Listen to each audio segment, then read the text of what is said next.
Hi everyone, it's Margaret Manning here, and welcome to Mornings with 60 and Me.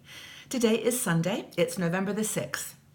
So I'm having a lovely cup of tea this morning, kind of waking up to the Sunday morning. It's been a beautiful weekend. As I've mentioned, it's changing season here, so it's a perfect time to have a lovely cup of hot tea and just kind of ease into the day gently. I'm drinking green tea today. It's actually jasmine green tea, which is a combination of green and jasmine blossoms. So I hope you've got a lovely cup of tea or coffee as well, and getting ready for Sunday. I was wanting to say how lovely it was to hear all the comments yesterday about following your bliss.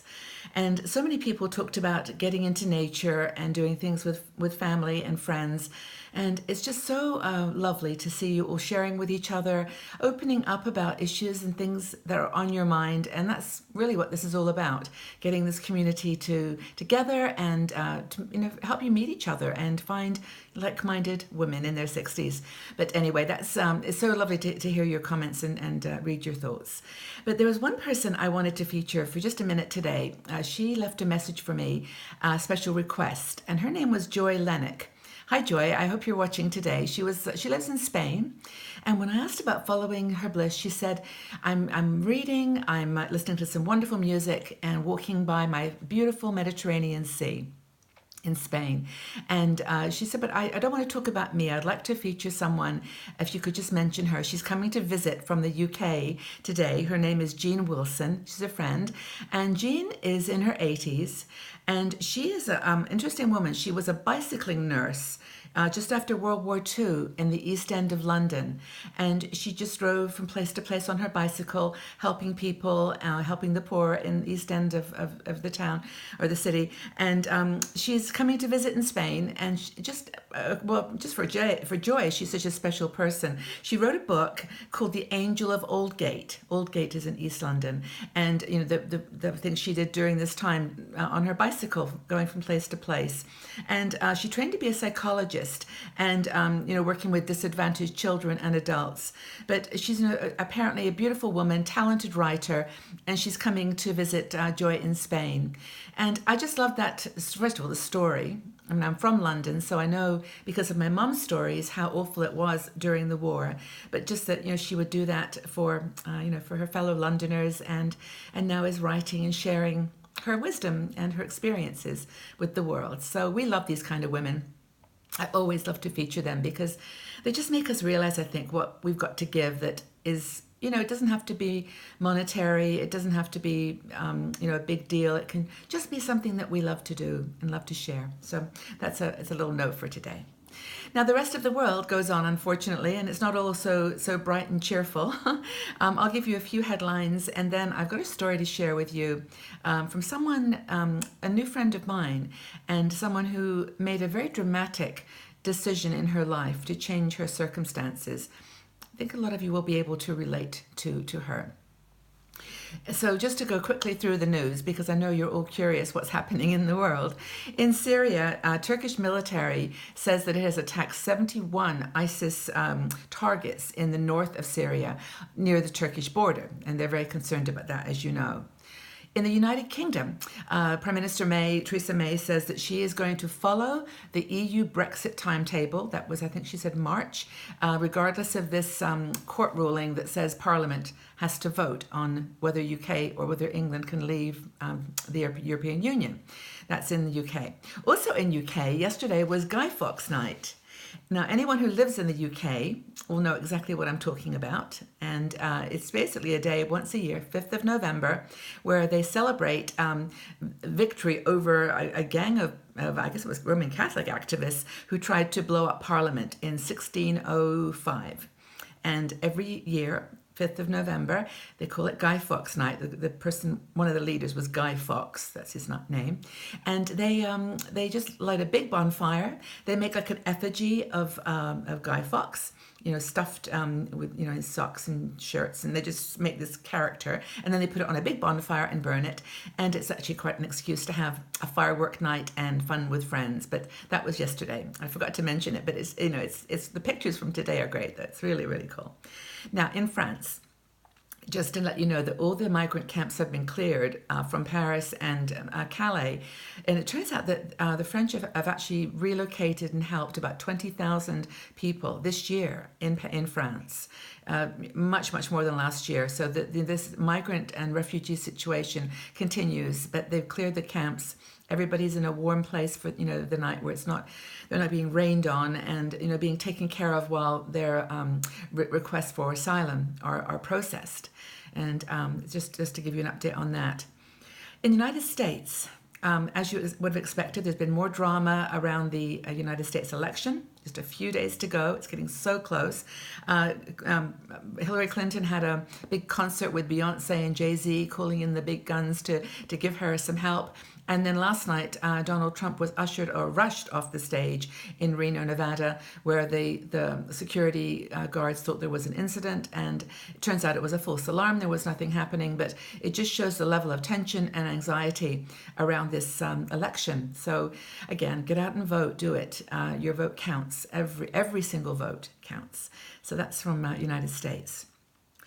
In Iraq, the push for Mosul continues, and the images from the news channels like CNN, for example, you can get lots of detail on this, but the situation as they move now into the urban areas is very sad and very dramatic.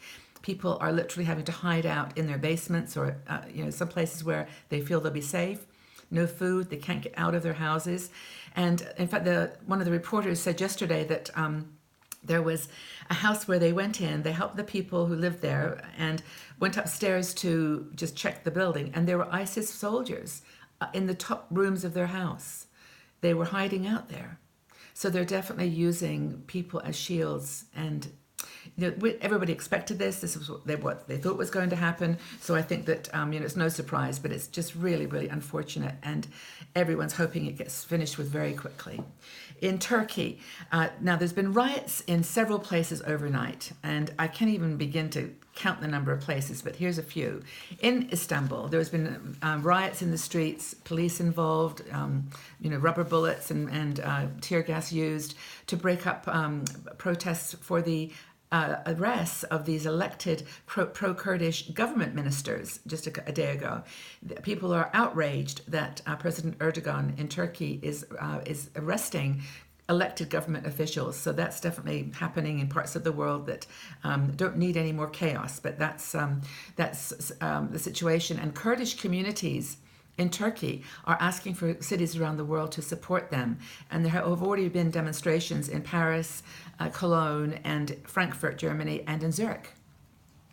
So that's another story to keep an eye on. In Italy, there's riots on the streets of Florence. This has got to do with the Prime Minister of Italy actually putting forward some recommendations for reform in Italy. And again, a country that's under so much pressure with the earthquakes and so on, they are now in the streets rebelling against that referendum, which is coming in a couple of weeks. And so Florence has people in the streets rioting. And these are not gentle, peaceful riots. These are actually very active and violent. In South Korea, 200,000 people got on the streets yesterday to protest their prime minister, who, as I think I mentioned, this is the president, excuse me, who I mentioned has affiliations with a cult character who people believe have been influencing her decisions. They want her to go. They want her out of power. 200,000 people marched yesterday in South Korea.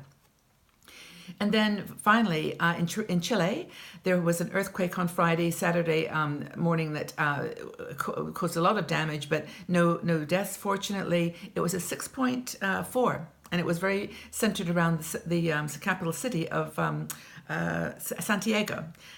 So that's another situation, Mother Nature showing her power. But that's kind of an update on the news of the world, and lots going on. Hope that you're all doing okay. I know it's a stressful time. Anyway, but now some good news, and just a story about someone that I actually got to meet when I was in Bali. Her name is Sherry Bronson.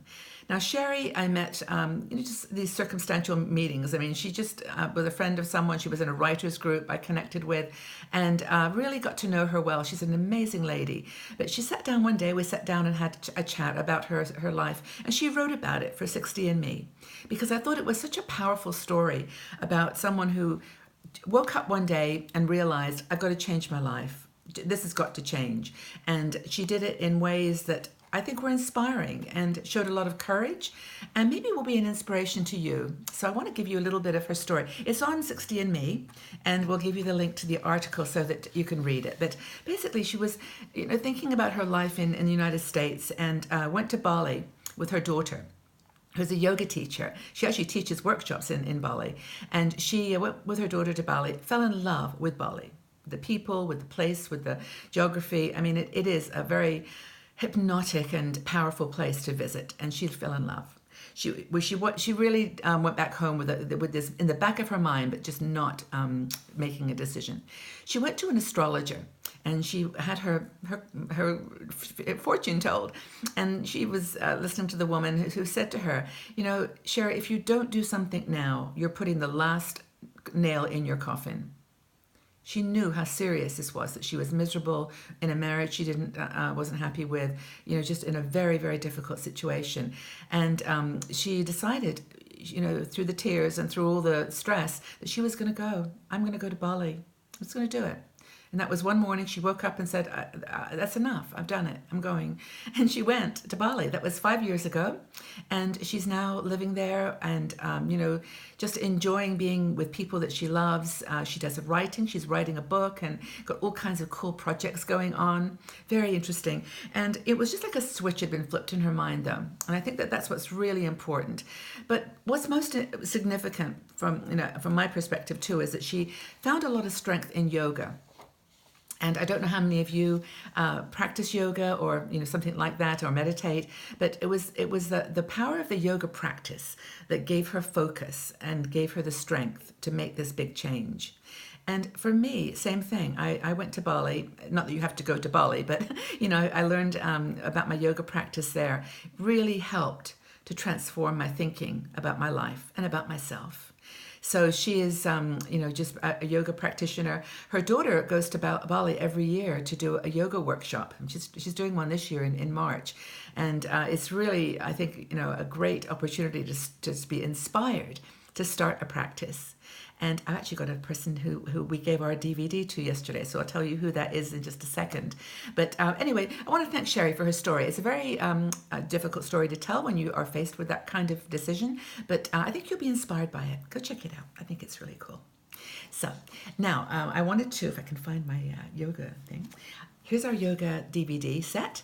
We offered it to someone yesterday, and there were lots of people who wanted it, and I wish I had 100 of them. But I wanted to give it to a special person. Her name is Lorraine Jackson.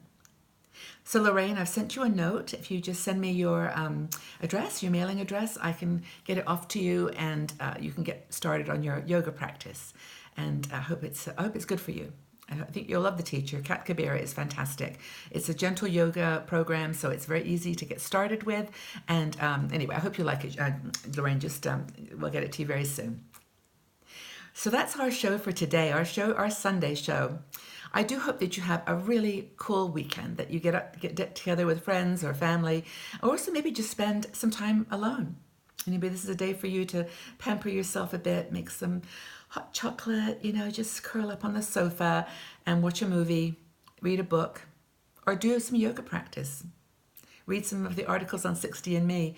We've got some cool articles, lots of amazing bloggers, and I just wanted to share that suggestion. So my question for today for you is this, and it relates to the story about Sherry. Has there been a time in your life when you knew that you had to make a change and create a new life? What did you do? Where did you go? So that's the second. Has there ever been a time in your life when you have just known that your life had to change, that you had to do something to create a whole new life? So tell us about it. What happened? I think it would inspire others. So thanks again, everyone, for being here. Have a fabulous Sunday, and I'll see you all back here tomorrow on Mornings with 60andMe. Take care, everyone. Bye-bye for now.